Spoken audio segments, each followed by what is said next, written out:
On March 14, 1859, 17 physicians gathered in a locked chamber at the Medical College of South Carolina in Charleston. They had come to witness something that contradicted every scientific principle they'd been taught about the human mind. A 10-year-old boy, property of Colonel Edmund Vance of Beaufort County, could perform mathematical calculations that took trained scholars hours to complete, doing so in seconds, entirely in his head. But what disturbed these men of science wasn't just the speed of his calculations, it was that he was black. And in 1859, that impossibility threatened to unravel the very foundation upon which their entire world was built. The boy's name was Caleb, and before we continue with his story, a story that 3 separate institutions tried to bury in their archives, I need you to do something. Subscribe to this channel, because what you're about to hear has been hidden in medical journals and private letters for over 160 years. And leave a comment telling me what state or city you're listening from. I want to know where this story reaches. Now, let's go back to the beginning, to a cotton plantation where a child's gift would become his curse. Beaufort County, South Carolina, stretched along the Atlantic coast like a patchwork of wealth built on human suffering. By 1859, the county's sea island cotton had made its plantation owners some of the richest men in America. The Vance Plantation, locally known as Riverside, encompassed nearly 4,000 acres of prime agricultural land, worked by over 200 enslaved people. The main house, a Greek Revival mansion with 16 Doric columns, stood on a bluff overlooking the Combahee River, a constant reminder of Colonel Edmund Vance's position among South Carolina's planter aristocracy. The colonel himself was 53 that year, a man whose military title came from his service in the Seminole Wars rather than any recent conflict. He carried himself with the rigid bearing of someone who believed deeply in natural hierarchies, in the God-given order of things. His library contained works by Dr. Samuel Cartwright and Josiah Nott, physicians who had dedicated their careers to proving the biological inferiority of the African race. Vance often quoted from these texts during dinner parties, reassuring his fellow planters that science itself confirmed what they all knew to be true. He was a man who needed the world to make sense in a particular way, who needed his wealth and power to be justified by something greater than mere force. Science gave him that justification. Caleb was born on the plantation in late 1848 or early 1849, the exact date unrecorded, as was common for enslaved children. His mother, Ruth, worked in the main house as a seamstress, a position that offered slight protection from the brutality of field work. She had been brought to Riverside at age 15, sold from a smaller plantation in Georgia after her previous owner's death. His father had been sold away before Caleb's first birthday, transported to a sugar plantation in Louisiana, where the life expectancy for field workers rarely exceeded 7 years. Ruth never spoke his name aloud after that, as if silence could protect her from the memory of loss. What made Caleb different became apparent before he could even form complete sentences. At age 3, he could recite entire conversations he'd heard days earlier, word for word, capturing not just the content, but the exact inflections and pauses. The house slaves noticed first, whispering among themselves about the strange child who seemed to remember everything he ever heard or saw. Ruth tried to hide her son's abilities, understanding instinctively that being remarkable was dangerous when you were someone else's property. She'd seen what happened to enslaved people who stood out. The strong ones were worked to death in the fields. The beautiful ones disappeared into masters' bedrooms and emerged broken. The clever ones who spoke too well or read too quickly were sold away to places where questions weren't asked, and bodies were returned only when they'd stopped breathing. Ruth taught Caleb to keep his eyes down, his voice quiet, his extraordinariness hidden beneath layers of deliberate mediocrity. For several years, it worked. Caleb moved through the plantation like a shadow, unnoticed by the white family, unremarkable to the overseers. But some gifts cannot be concealed forever, no matter how carefully they're wrapped in silence. It was Colonel Vance's youngest son, Marcus, who first discovered what Caleb could do with numbers. Marcus was 14 in 1857, a boy struggling under the weight of his father's expectations. His older brother Edmund Jr. excelled at everything: riding, shooting, his studies. Marcus, by contrast, was soft-spoken and clumsy, more interested in books than hunting, a disappointment to a father who valued strength above all else. His mathematics tutor, a stern man from Charleston named Mr. Coopersmith, had little patience for Marcus's struggles with numbers. One afternoon in August, frustrated by a particularly difficult problem involving compound interest, Marcus threw his slate down in the courtyard where several enslaved children were sweeping. The slate landed near Caleb, then about 8 years old, cracking slightly against the brick pavement. "Stupid numbers," Marcus muttered, more to himself than anyone else. "Who can calculate 7% compound interest on $4,000 over 9 years? Caleb, who had glanced at the slate for perhaps 3 seconds before Marcus retrieved it, spoke without thinking. $5,835.47, sir." The courtyard went silent.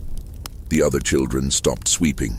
Marcus stared at the boy, his face cycling through confusion, disbelief, and something that might have been fear. Then he snatched up the slate and ran to find his tutor, leaving Caleb standing alone in the sudden quiet. 20 minutes later, Marcus returned with Mr. Coopersmith. The tutor's face was skeptical, almost amused. "The boy happened to overhear you working through this problem earlier," he said. "He's simply repeating what he heard." "I never worked through it," Marcus insisted. "I couldn't solve it. That's why I threw the slate."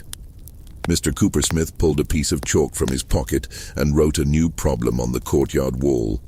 347 multiplied by 283. He turned to Caleb. "Well?" Caleb felt his mother's eyes on him from the window where she worked.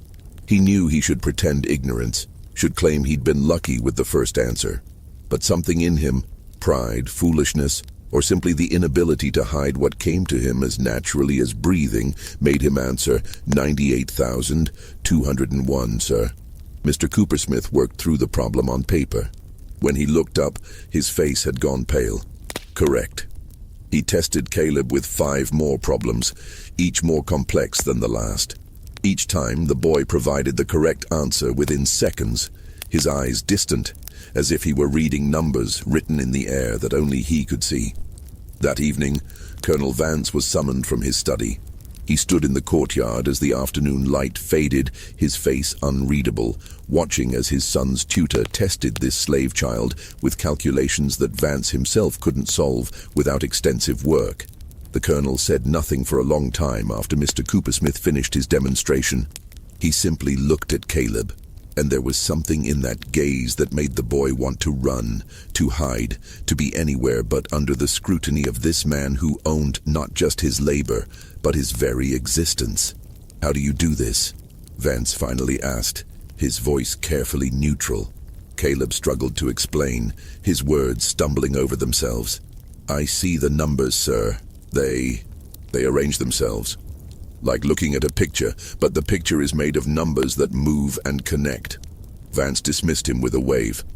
That night, Ruth held her son in their small cabin behind the main house, and for the first time in years, she allowed herself to cry. "You've been seen now," she whispered into his hair. "And being seen is the most dangerous thing that can happen to us." For 3 weeks, Colonel Vance said nothing about what he'd witnessed. He conducted his plantation business as usual, entertaining guests, reviewing account books, disciplining slaves who displeased him. But late at night, he sat alone in his library, wrestling with a problem that his extensive reading had not prepared him to solve. Everything he'd been taught, everything he believed about the natural order, insisted that what he'd seen was impossible. The African brain, according to every medical text in his library, lacked the capacity for abstract reasoning, for complex calculation, for the higher functions of intellect that distinguished civilized men from savage ones. Yet he had witnessed with his own eyes a slave child performing calculations that surpassed those of educated white men. There were only a few possible explanations. The first was that his entire worldview, and the worldview of every planter in the South, was built on a lie. The second was that this particular child was some kind of extraordinary anomaly, a statistical outlier that proved nothing about the general rule. The third was that there was some trick, some deception he hadn't detected. Vance needed to know which explanation was correct. His wealth, his social position, his very sense of self depended on understanding the true nature of what he'd witnessed. He began testing Caleb himself, calling the boy to his study night after night. At first, Ruth was allowed to accompany her son, standing silently in the corner while the colonel posed mathematical problems. But after the first week, Vance began dismissing her. Caleb would enter the study alone, the heavy door closing behind him with a sound like a coffin lid. The colonel's tests grew increasingly elaborate. He posed problems from university mathematics textbooks. He created complex scenarios involving plantation economics, calculating yields, interest rates, compound depreciation. He tested Caleb's memory by reading long strings of numbers and asking the boy to repeat them backwards. He tried to trick him with problems that had no solution or multiple solutions.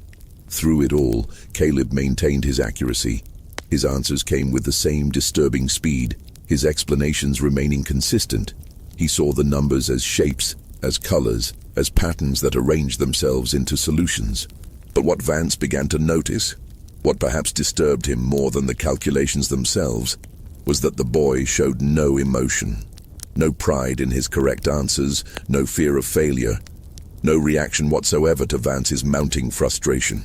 It was as if Caleb had learned to make himself hollow, to become a vessel that processed numbers but felt nothing. Ruth saw the change in her son. Each night when he returned from these sessions, he was more withdrawn, more distant. She would ask what the colonel wanted, and Caleb would simply say, "Numbers, Mama, just numbers." But his eyes held something else, a kind of wary knowledge that children shouldn't possess, an understanding that he had become valuable in a way that made him less safe, not more. The other enslaved people at Riverside noticed too. They whispered among themselves when the overseers weren't near. Some were proud. Here was proof that they were not what the white folks claimed them to be. Others were afraid, knowing that Caleb's gift would bring trouble to them all. And a few were quietly envious, wondering why this particular boy had been given something special when they all suffered equally. An older woman named Temperance, who worked in the kitchen, pulled Ruth aside one morning in December. "You need to make that boy stupid," she said bluntly. "Make him forget his numbers before the colonel decides he's worth more as a curiosity than as a worker." "I can't," Ruth whispered. "He can't help what he knows any more than he can help breathing." "Then God help you both," Temperance replied, "because I've seen what happens when masters get too interested in one of us. It never ends well." Her words proved prophetic. In January 1858, Colonel Vance made a decision. He would demonstrate Caleb's abilities to select members of Charleston's medical community. Not publicly, he understood the dangers of that, but to a carefully chosen group of physicians whose opinions carried weight. If they could verify that Caleb's abilities were genuine, it would satisfy Vance's need for external confirmation. And if they could explain the mechanism behind those abilities in a way that didn't challenge the fundamental assumptions about racial hierarchy, so much the better. The invitation letters went out in mid-January. They were carefully worded, promising a demonstration of unusual mental phenomena without specifying the race of the subject. Vance wanted the physicians to arrive without preconceptions, to witness first before their prejudices could cloud their judgment. Among those invited was Dr. Nathaniel Crawford, a professor at the Medical College of South Carolina and a vocal advocate of polygenism. The theory that different races were actually different species created separately by God or nature. Dr. Crawford had published several papers arguing that the African brain was fundamentally incapable of abstract reasoning, that the skull structure itself prevented the development of higher cognitive functions. He'd built his reputation on these theories, and defending them had become central to his identity. Also invited was Dr. Thomas Aldrich, an older physician who'd practiced in Charleston for 30 years. Unlike Crawford, Aldrich had maintained some intellectual humility, a willingness to admit when he didn't understand something. He'd seen too much in his decades of practice to be completely certain of anything. The third key guest was Dr. Harrison Webb, recently returned from medical studies in Europe. Webb was younger, only 31, and his time abroad had exposed him to theories that hadn't yet reached the American South. He'd read papers by French and German physicians describing cases of extraordinary mental abilities, calculating prodigies, individuals with perfect memory, people who could perceive numbers as colors or sounds. These cases appeared across all races and social classes, suggesting that such abilities were quirks of individual brain function rather than markers of racial superiority. The examination was scheduled for February 7, 1858, at the Riverside Plantation. Vance wanted his home ground for this demonstration, wanted to maintain control of every variable. The night before the examination, Ruth barely slept. She lay in the darkness of their cabin, listening to Caleb's breathing, wondering if this would be the last night they spent under the same roof. She'd heard stories. Enslaved people with unusual abilities who'd been sold to traveling shows, who'd been taken north by curious scientists, who'd simply disappeared and were never heard from again. What if these doctors decided they wanted to study Caleb somewhere else? What if they convinced the colonel to sell him? Vance was a businessman before anything else. If the price was right, he'd sell his own shadow. She thought about running, taking Caleb and disappearing into the night, following the drinking gourd north like so many had before them. But she was a seamstress, not a field hand. She didn't know the land, didn't know which stars to follow, didn't know which white faces might help and which would return them for the reward. And Caleb was too young, too small to travel fast and far. They'd be caught within days, and the punishment for attempted escape was brutal.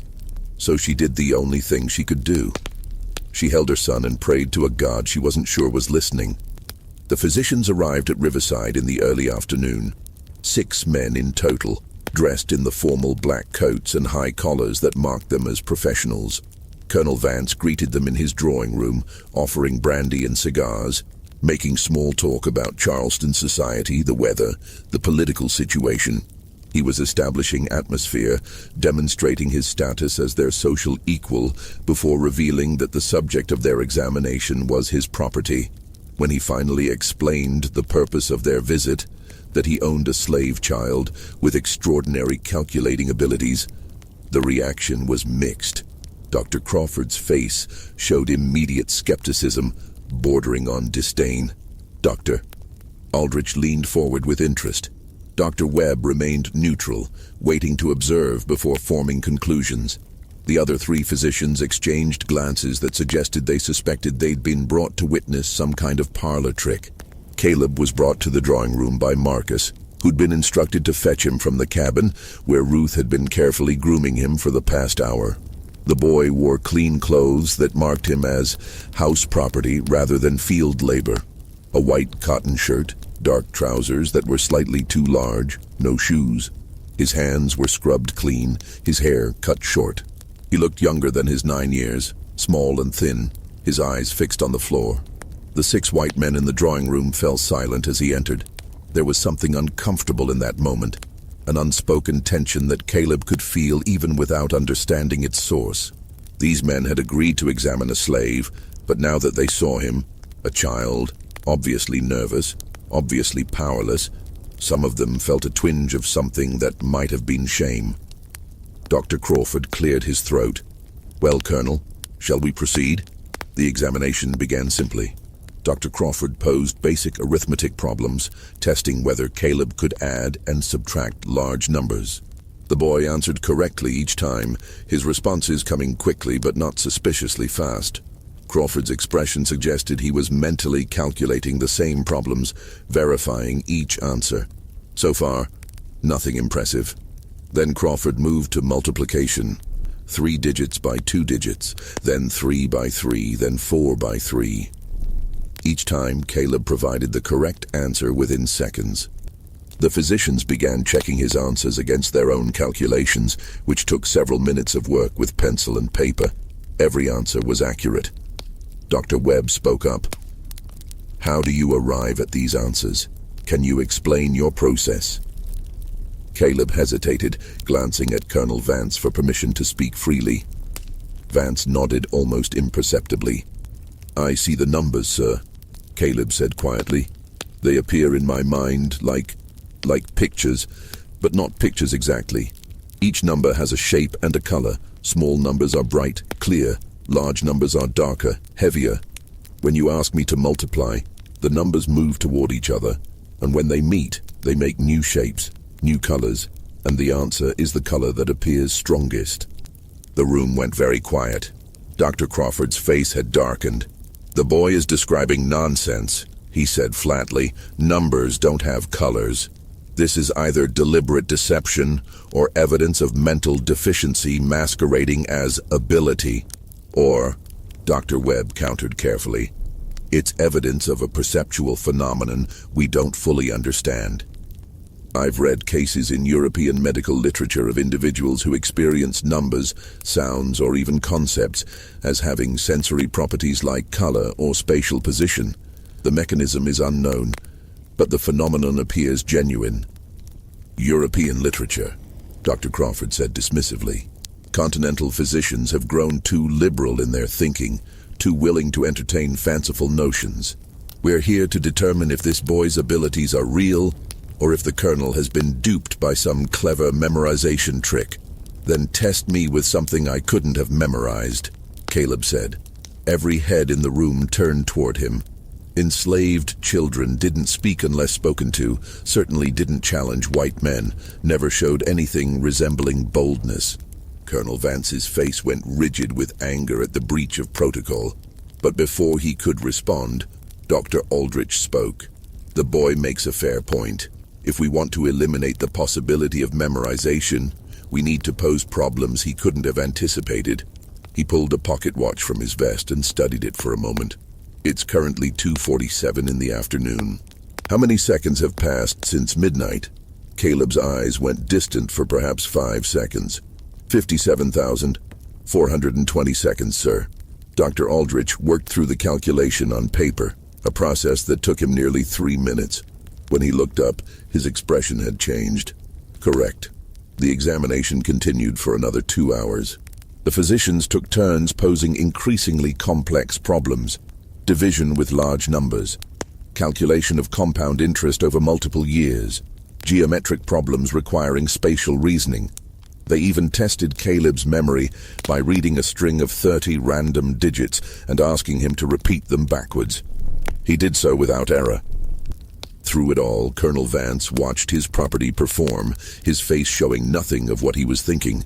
But internally he was wrestling with contradictory emotions. Pride that he owned something so unusual, so valuable. Anxiety about what these physicians might conclude. And underneath it all, a growing unease that perhaps everything he believed about the natural order was less certain than he'd assumed. Dr. Crawford grew increasingly frustrated as the examination progressed. Each test he designed to expose fraud or limitation only demonstrated the breadth of Caleb's abilities. Finally, in a tone sharp with irritation, he said, "Colonel Vance, I must ask, how much time have you spent training this boy? How many hours of instruction in mathematics?" "None," Vance replied. "He's never been taught to read or write. He's never seen the inside of a schoolroom. Until 3 months ago, I didn't know he could count past 10. "Impossible," Crawford said flatly. "Mathematical ability of this level requires years of instruction and practice. The boy must have somehow gained access to educational materials, must have been secretly taught." "By whom?" Dr. Webb interrupted. "Colonel Vance runs a plantation, not a school. Who would have taught an enslaved child advanced mathematics, and to what purpose?" The question hung in the air, unanswerable. The examination concluded with no consensus among the physicians. Dr. Crawford left, insisting that some deception must be involved, though he couldn't identify what form it took. Dr. Webb wanted to conduct more extensive testing to understand the mechanism of Caleb's ability. Dr. Aldrich simply admitted he'd witnessed something he couldn't explain with existing medical theory. As the physicians departed, their carriages disappearing down the long drive lined with live oaks, Colonel Vance stood on his front porch with his hand on Marcus's shoulder. "What do you think, boy?" he asked his son. "What did we demonstrate today?" Marcus, who'd watched the entire examination from a chair in the corner, took a long time to answer. "I think we proved that Caleb is smarter than all of them," he finally said. "And I think that scares them." Vance's hand tightened on his son's shoulder, not quite painful but close. "Don't ever say that again," he said quietly. "Not to me, not to anyone. Do you understand?" Marcus nodded, but something in his eyes suggested he'd already understood more than his father wanted him to know. That night, Ruth held Caleb in their cabin while he trembled with exhaustion and something deeper than fear. "What happens now, Mama?" he asked. She had no answer that wouldn't terrify him further, so she simply held him tighter and hummed an old song her own mother had sung, back before Ruth had been sold away from everyone she'd ever loved. What happened next was both predictable and terrible. Word of the examination spread through Charleston's medical community, despite Colonel Vance's attempts at discretion. The story grew with each retelling. A slave child who could outperform trained mathematicians, who possessed abilities that contradicted established racial science. Some physicians dismissed it as plantation folklore. Others grew curious. And Dr. Crawford, feeling his reputation challenged, began a campaign to definitively disprove or discredit the entire affair. He published a letter in the Charleston Medical Journal in March 1858, describing the examination in carefully chosen terms that emphasized what he saw as methodological flaws while downplaying the actual demonstration of Caleb's abilities. He suggested that Colonel Vance, a man of good standing but lacking scientific training, had been deceived by a clever memorization trick, or possibly by some form of ventriloquism or deception involving the child's mother. The letter sparked responses. Dr. Webb published a rebuttal, pointing out that Crawford's suggested explanations didn't account for what all 6 physicians had actually witnessed. Dr. Aldrich added his own observations, noting that he'd personally devised several of the test problems on the spot, and that Caleb had solved them with no possibility of prior preparation. The controversy divided Charleston's medical establishment. Some physicians saw it as a fascinating case study in unusual mental ability. Others viewed it as a dangerous challenge to scientific theories that justified the entire social structure of the South. And a few saw opportunity. If this slave child truly possessed such remarkable abilities, what could be learned from studying him more extensively? In April 1858, Colonel Vance received a letter from a physician in Boston, Dr. William Garrison, no relation to the famous abolitionist, though the surname alone made Vance suspicious. Dr. Garrison wrote that he was conducting research into exceptional mental abilities and requested permission to examine Caleb under controlled scientific conditions. The letter was polite, but its subtext was clear.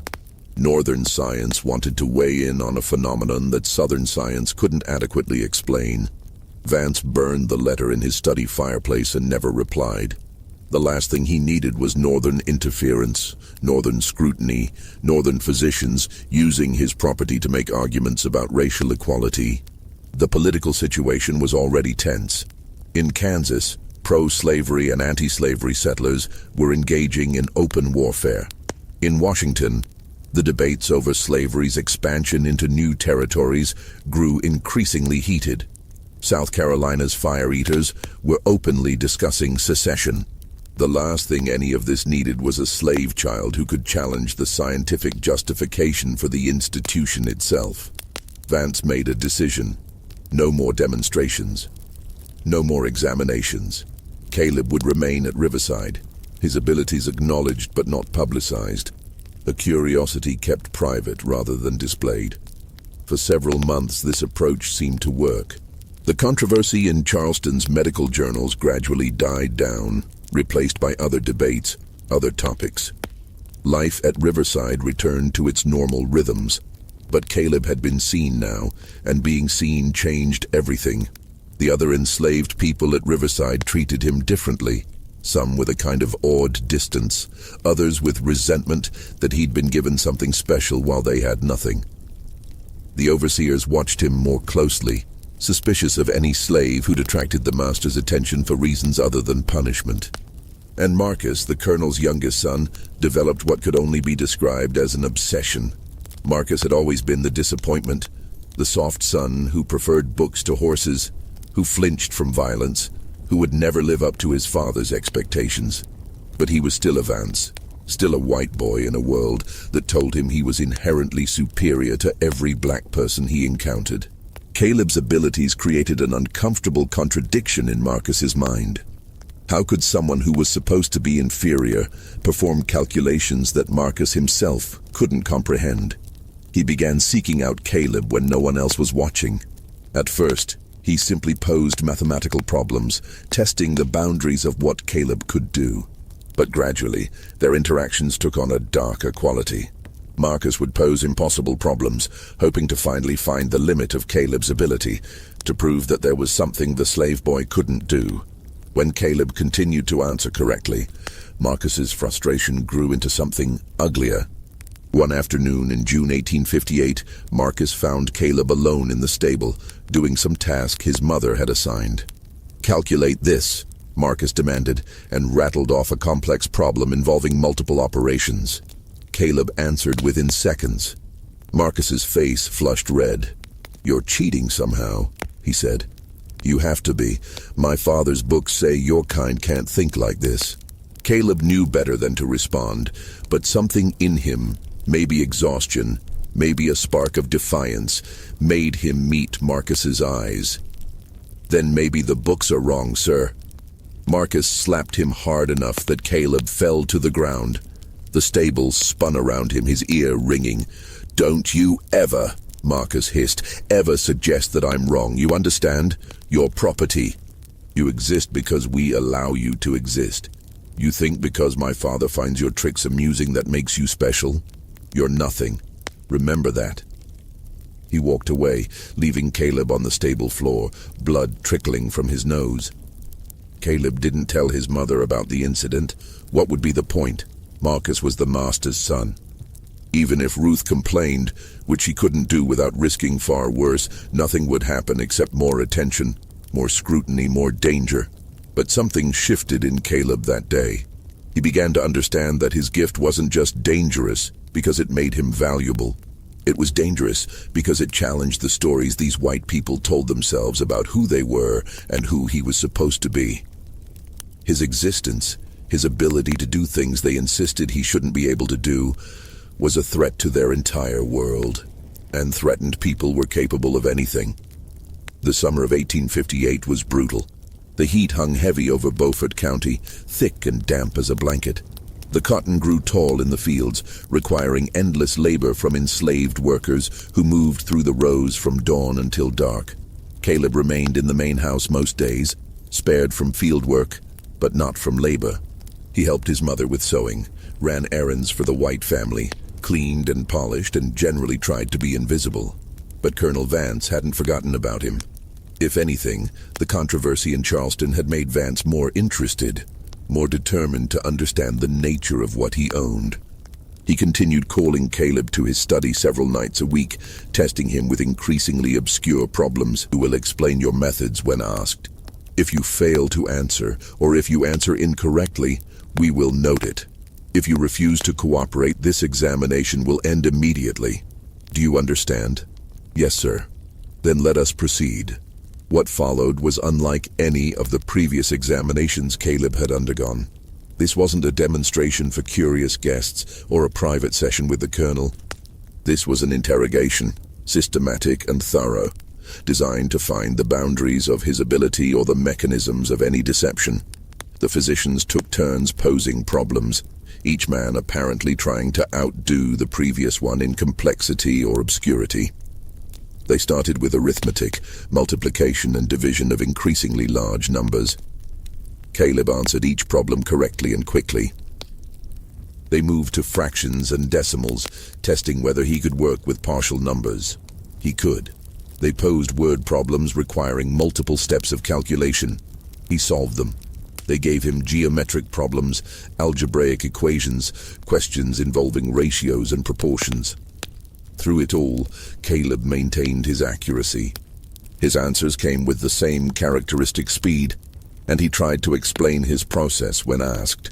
The way numbers appeared to him as colors and shapes, how solutions emerged from patterns he perceived rather than calculations he consciously performed. Some of the physicians made notes, others whispered to their neighbors. Doctor Crawford's face grew increasingly red as the examination progressed, his questions becoming more aggressive in tone, even as Caleb continued to answer them correctly. After 2 hours, Dr. Crawford called for a break. The physicians gathered in small clusters, debating what they'd witnessed. Caleb was left sitting alone at the central table, not permitted to leave, not offered water or food, simply made to wait while others discussed him as if he weren't present. Dr. Webb approached the table during this break. He looked at Caleb with something that might have been sympathy. "How do you feel?" he asked quietly. The question was so unexpected that Caleb didn't know how to answer. No one had asked him how he felt about anything since this began. "Tired, sir," he finally said. Webb nodded. "I imagine so. Caleb, I want you to understand something. What you're demonstrating today is extraordinary. There are perhaps a handful of people in the world who can do what you do with numbers. That makes you rare. But it also makes you..." He trailed off, seeming to search for words. "It makes things complicated. Do you understand?" "I think so, sir. I hope you do," Webb said quietly. "Because what happens after today depends on how these men choose to interpret what they've seen. And men have a remarkable capacity to interpret evidence in ways that support what they already believe." Before Caleb could respond, Dr. Crawford called the group back to order. The second phase of the examination was about to begin, and this one would be different. The physicians had apparently agreed on a different approach. Instead of simply testing Caleb's ability, they would try to determine its mechanism, to find the boundary where his talent ended.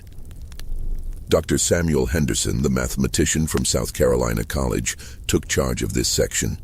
He'd brought several advanced mathematics textbooks and now posed problems from them. Equations that his own advanced students struggled with, proofs that required understanding of mathematical principles beyond simple calculation. The first problem was a quadratic equation. 3o2 plus 7x, 12eo0. "Solve for x," Henderson instructed. Caleb stared at the equation on the slate where Henderson had written it. This wasn't like the other problems.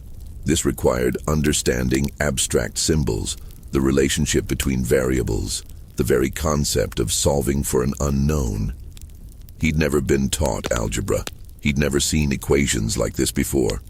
But as he stared at the symbols, something shifted in his mind. The numbers and letters began to arrange themselves into patterns. The equation wasn't asking him what the numbers equaled. It was describing a relationship, a balance that had to be maintained. He could see where that balance existed, could perceive the values that would make the equation true. "X equals 1 1/3, he said slowly, or x equals -3. Henderson worked through the problem using the quadratic formula, a process that took several minutes of careful calculation. When he looked up, his face had gone pale. Both answers are correct. A murmur ran through the assembled physicians. Dr. Crawford stood abruptly. "That's impossible. The boy has never been taught algebra. He cannot understand the symbolic manipulation required to solve such an equation. He must have seen this specific problem before." "I created this problem last night," Henderson interrupted firmly. "I showed it to no one. The boy could not possibly have encountered it previously." "Then explain how he solved it." Crawford's voice was rising, his carefully maintained professional demeanor cracking. "If he doesn't understand algebraic principles, if he's never been taught the quadratic formula, how did he arrive at the correct answer?" Caleb spoke up, his voice quiet but clear. "I don't understand the formula, sir, but I can see where the equation balances. The symbols have positions and weights, and I can see where they need to be for everything to equal 0. "That's nonsense," Crawford snapped. "You're describing intuition, not mathematical reasoning. True understanding requires... Requires what? Dr. Webb interrupted. Requires formal education. Requires being white. The boy is demonstrating a form of mathematical intuition that we don't fully understand, but that doesn't make it any less real or any less remarkable. It makes it meaningless, Crawford shot back. If he can't explain his process in rational terms, if he's simply intuiting answers without understanding the underlying principles, then he's no different from a calculating machine, a curiosity without true intelligence. Dr. Aldrich stood from his seat. Gentlemen, we're losing sight of our purpose here. We came to determine whether this child's abilities are genuine. I think we've established that they are. The mechanism may be unclear, but the results are undeniable. Perhaps we should focus on documenting what we've observed rather than debating what it means for our theories. But Dr. Crawford wasn't finished. He descended to the central area, his face dark with anger or perhaps something deeper. Fear of what this child's existence implied. I have one more test, he announced. One that will determine whether we're witnessing true intelligence or merely an unusual form of memorization and pattern recognition. He pulled out a fresh sheet of paper and spent several minutes writing out a complex problem, something involving multiple steps, variables and concepts from advanced mathematics. When he finished, he didn't show the paper to anyone else. Instead, he read the problem aloud to Caleb. You have 3 workers building a wall. Worker A can complete the wall alone in 6 hours. Worker B can complete it in 4 hours. Worker C can complete it in 3 hours. If all 3 workers start together but worker C stops after 1 hour, how long will it take to complete the wall? It was a trick question, layered with complexity designed to confuse. But as Dr. Crawford read it, Caleb's mind automatically began breaking it into components, seeing the rates of work as fractions, visualizing how those fractions combined and changed as conditions shifted. He could see the answer forming like a shape crystallizing from mist. 2 hours and 9 minutes, sir. Approximately 2 hours and 8 minutes and 34 seconds if you need it more precisely. Dr. Crawford worked through the problem on paper, his hand moving quickly as he calculated rates, combined fractions, adjusted for worker C's departure. The room was silent as he worked. 3 minutes passed, then 4. Finally, he set down his pen and looked up, his face an unreadable mask.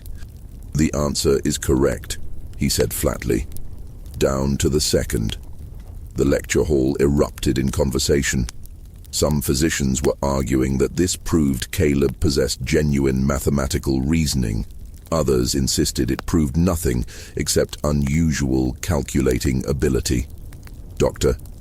Crawford stood in the center of the chaos, staring at Caleb with an expression that made the boy want to run, to hide, to be anywhere but under that gaze. Colonel Vance finally stood and raised his hand for silence. Gentlemen, we've been at this for over 4 hours. The boy has answered every question posed to him. You've tested him with problems ranging from simple arithmetic to advanced mathematics.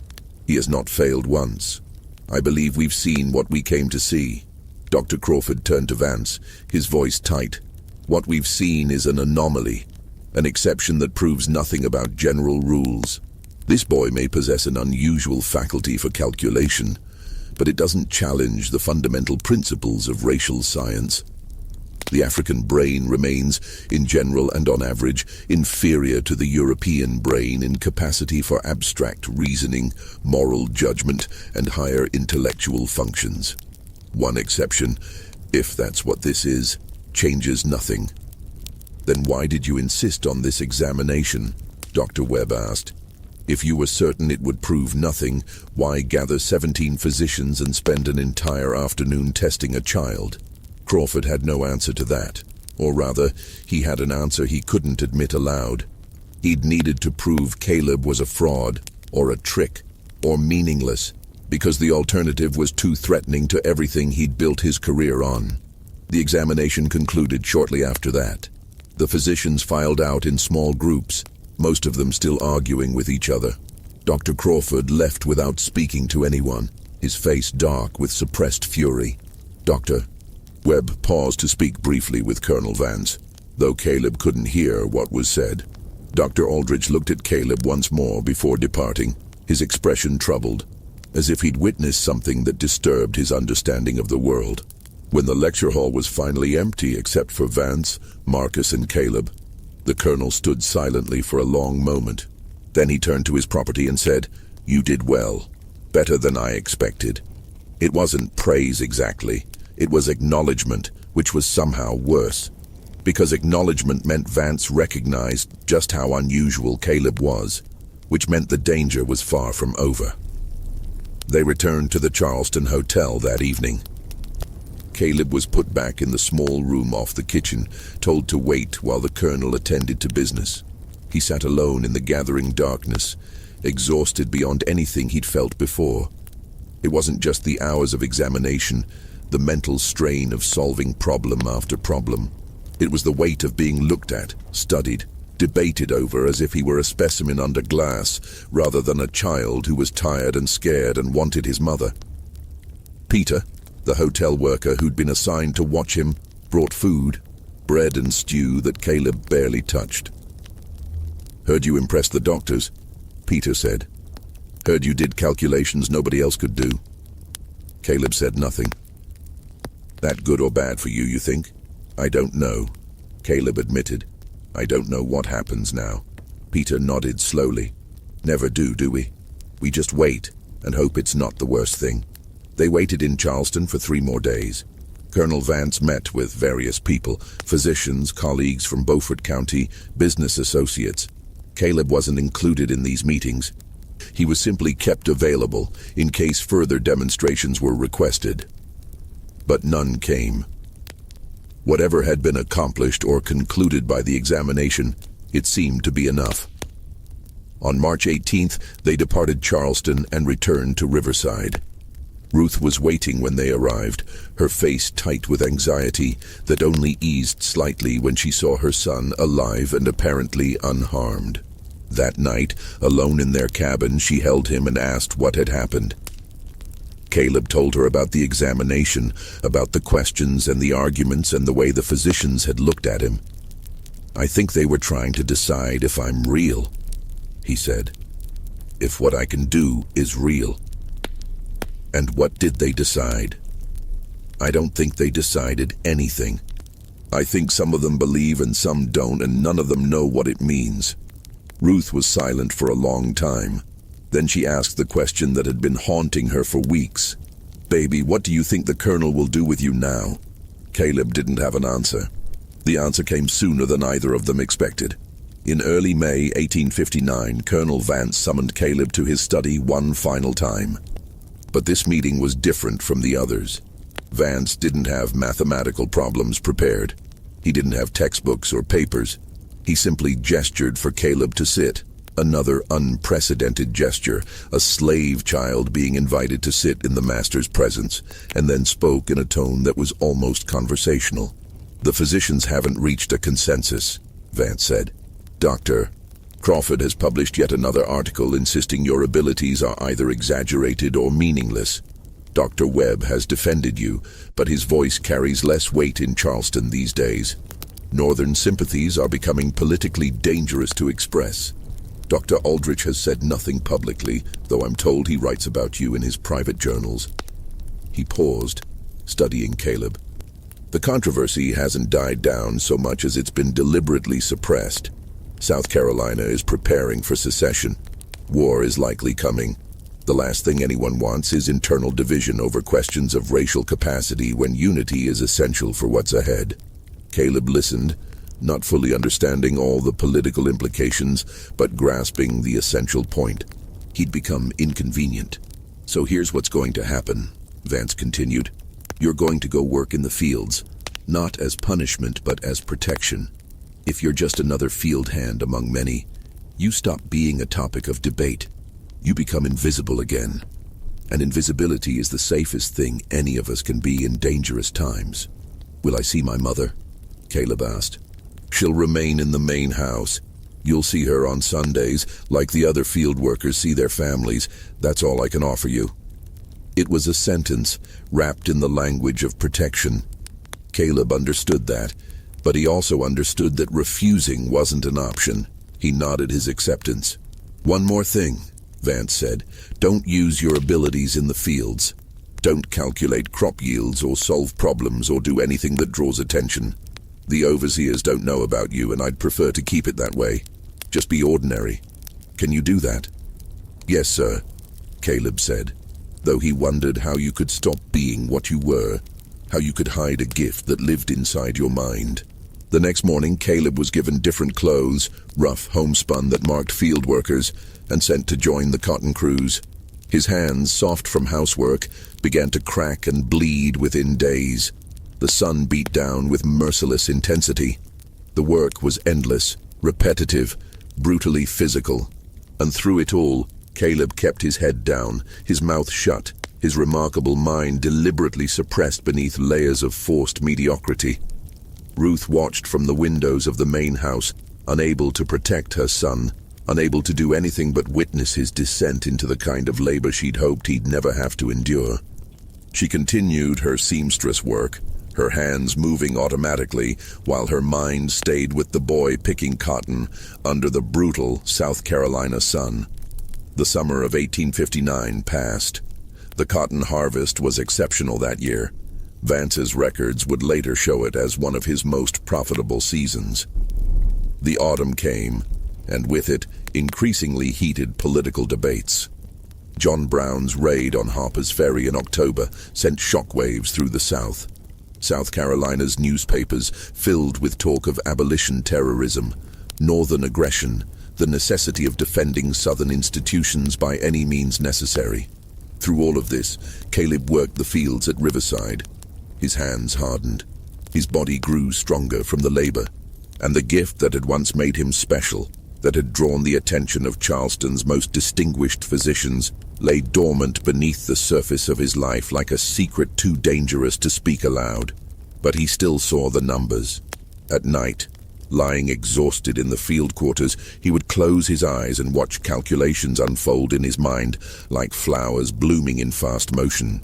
How many cotton bolls in a row? How many seconds until sunrise? How many more days until winter? He couldn't stop seeing patterns, couldn't stop his mind from solving problems that no one had asked him to solve. It was simply what he was, what he'd always been, even when the world had decided that what he was couldn't possibly exist. In November 1859, Ruth managed to pass him a message through another enslaved worker. Just 3 words written on a scrap of cloth.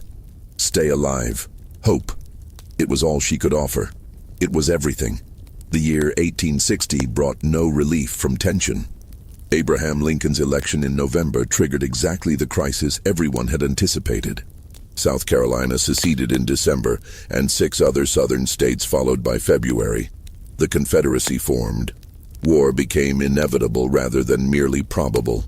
Colonel Vance raised a company of infantry from Beaufort County, funded by his cotton profits. He was commissioned as a captain and marched off to Virginia with 83 men, including his eldest son. Marcus remained at Riverside, too young for military service, but old enough to help manage the plantation in his father's absence. The boy who'd once tested Caleb with mathematical problems was now learning to run a slave-holding plantation, learning the skills of command and violence that maintaining such a place required. By April 1861, war had begun in earnest. Fort Sumter fell to Confederate forces. The Union naval blockade tightened around South Carolina's coast. Riverside continued operating, but the world was changing rapidly around it. The certainties that men like Colonel Vance had built their lives on were beginning to crack. And then, in November 1862, Union forces captured the Sea Islands of South Carolina as part of the Port Royal expedition. Beaufort County fell under Union occupation. The Vance family fled, taking what they could carry and abandoning the plantation they'd run for 3 generations.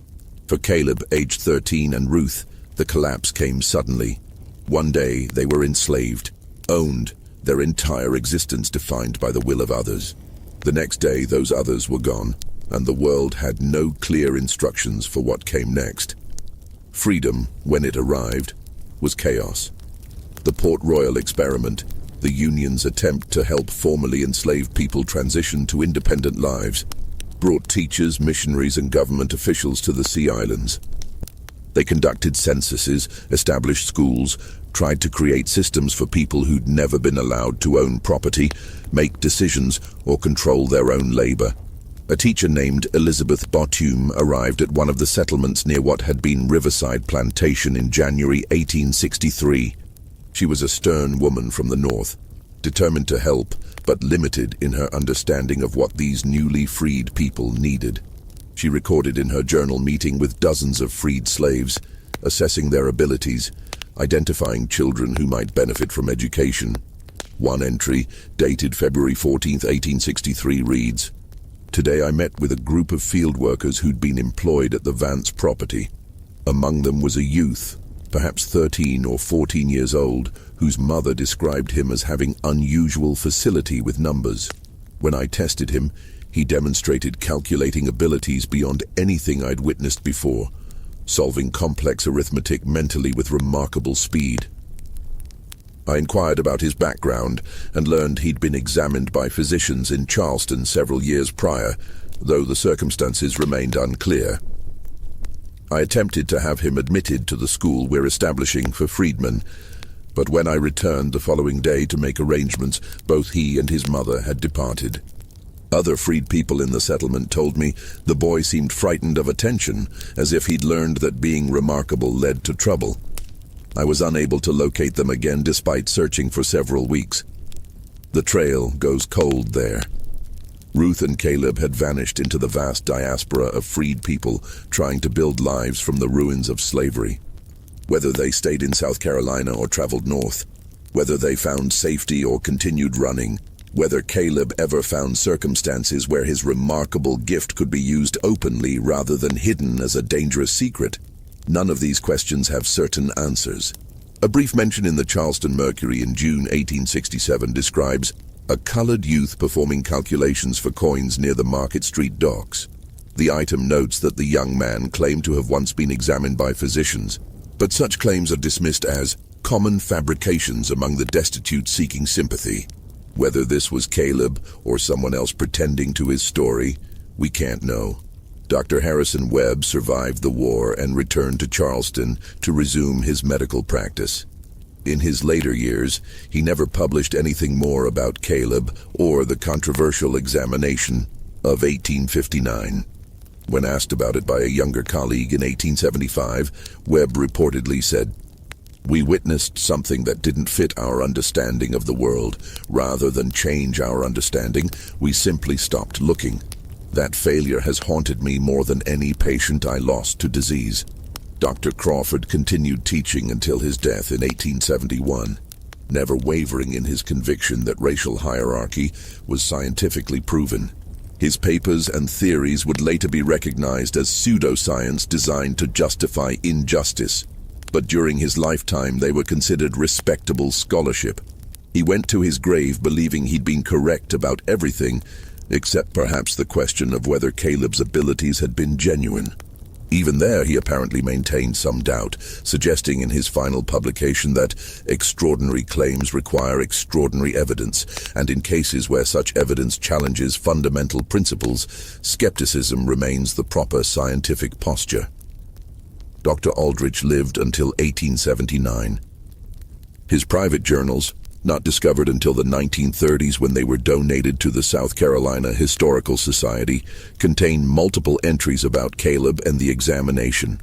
One passage from 1876 stands out. "I have thought often these past years about the boy we examined that March afternoon in 1859. I was present when he solved problems that required genuine mathematical reasoning, not mere calculation. I heard him explain processes that suggested a form of perception or intuition we don't possess the scientific framework to understand. And I witnessed my colleagues, men I'd respected, men trained in careful observation, reject what they'd seen because accepting it would require reconsidering beliefs they'd built their careers and identities upon. We called it science, but it was cowardice. We had evidence before us and chose to dismiss it rather than follow where it led. We saw a human mind performing extraordinary functions and chose to focus on the color of the skin housing that mind. We claimed to be seekers of truth, but were actually defenders of comfortable lies. I wonder what became of him. I wonder what he might have accomplished had he been born white, or born in a different time, or simply born in a world that could accept evidence over ideology. I wonder how many other Calebs there were, how many remarkable minds were crushed by a system that needed them to be unremarkable to maintain its own illusions. And I carry shame for my part in that crushing, for my silence when I should have spoken, for my caution when boldness was required. We had a choice that day, to let evidence change our theories or to reject evidence that challenged our comfort.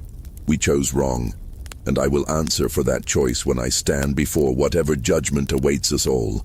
The Medical College of South Carolina's official records contain only the briefest mention of the examination. March 14, 1859, special lecture on unusual mental phenomena. Demonstration of calculating ability in a subject of African descent. Inconclusive findings. Inconclusive. That single word, buried in administrative records, summarizing an event that 17 physicians had witnessed that had sparked months of controversy, that had challenged the scientific foundations of racial ideology. Not inconclusive because they couldn't determine if Caleb's abilities were real. Every physician present had watched him solve problems correctly, had verified his answers, had failed to find any mechanism of fraud or deception. Inconclusive because they couldn't acknowledge what those abilities meant without unraveling the moral justification for their entire society. It was easier to file the matter away as inconclusive than to follow the evidence where it led. Easier to maintain comfortable theories than to confront uncomfortable truths. Easier to let one child disappear into obscurity than to reconsider whether millions of enslaved people might possess capacities that the entire economic and social system of the South insisted they couldn't have. So what really happened to Caleb? We'll never know for certain. The historical record goes silent, as it does for so many formerly enslaved people whose lives were considered insufficiently important to document. He may have survived the chaos of war and Reconstruction, may have found some measure of peace, may have lived a quiet life where his gift remained hidden, but he remained safe. Or he may have become another casualty of a world that couldn't accommodate what he represented, lost to disease, violence, or simple poverty before he reached adulthood. But here's what we do know for certain. In March 1859, a 10-year-old enslaved child demonstrated mathematical abilities that 17 physicians witnessed and couldn't adequately explain with their existing theories. Rather than letting that evidence challenge their assumptions about human capacity and racial hierarchy, they chose to dismiss it, to bury it, to label it inconclusive and move on. They weren't bad men necessarily. They were men of their time, products of their culture, believers in theories that gave them comfort and justified their privileges. But they had a choice, and they chose their theories over evidence, their comfort over truth, their need to believe certain things over their duty to follow where observation led. And that choice, repeated millions of times in thousands of contexts, created a world where children like Caleb had to hide their gifts to survive, where brilliance was dangerous, where being remarkable made you vulnerable rather than valuable. The story of Caleb isn't really about an unexplainable gift.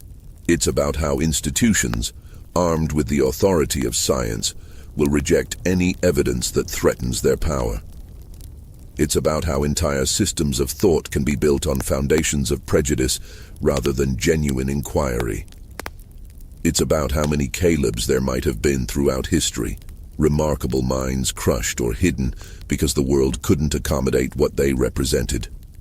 And it's a reminder that when we dismiss evidence because it makes us uncomfortable, when we cling to theories that flatter our prejudices, when we choose ideology over observation, we're repeating the same mistake those Charleston physicians made in 1859. We're choosing the comfort of our beliefs over the discomfort of truth. What do you think of this story? Do you believe Caleb's abilities were real, or do you think there's some explanation the physicians missed?